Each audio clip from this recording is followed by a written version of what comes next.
Hi friends, ഇന്നത്തെ എൻ്റെ ഉച്ചത്തെ സ്പെഷ്യലാട്ടോ. എന്താണെന്നറിയോ? കൊഴുവയുടെ പീരയാണ് വെക്കണത്.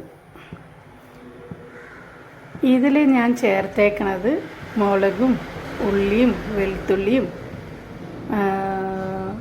കാന്താരിയും തേങ്ങയും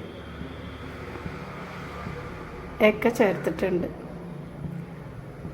വെളുത്തുള്ളിയും ഉള്ളിയും പച്ചമുളകും ഇഞ്ചിയും ഒക്കെ ഇട്ട് അരിഞ്ഞിട്ടിട്ട് കുടംപുളി ഇട്ടിട്ട് പിന്നെ തേങ്ങയും കാന്താരിയും ഒക്കെ ഇട്ട് ഒതുക്കി പച്ചമുളകും എല്ലാം ഇട്ട് ഒതുക്കി അങ്ങനെ എല്ലാം കൂട്ടി തിരുമ്മി അങ്ങനെ അടുപ്പത്ത് വെച്ചു കേട്ടോ. കുറച്ച് കഴിയുമ്പോൾ നമുക്ക് നോക്കാം. ഓക്കെ, ഇങ്ങനെ നമ്മുടെ മീൻ പീര റെഡിയായിക്കൊണ്ടിരിക്കുന്നു. ടേസ്റ്റ് ചെയ്ത് നോക്കിയിട്ടാ, സൂപ്പർ ടേസ്റ്റാണ്. ഇങ്ങനെ എല്ലാവരും ചെയ്യണേ. പിന്നെ നേരത്തെ പറഞ്ഞ കൂട്ടത്തിൽ ഉപ്പ് ഇടുന്ന കാര്യം പറയാൻ മറന്നുപോയി. അപ്പോൾ ഉപ്പും കൂടി ഇട്ടാലേ അതൊന്ന് ടേസ്റ്റ് ആവുമല്ലോ കേട്ടോ.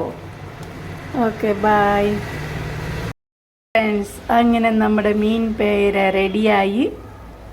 അങ്ങനെ ചോറും കൂട്ടി തിന്നാൻ പോവാട്ടോ.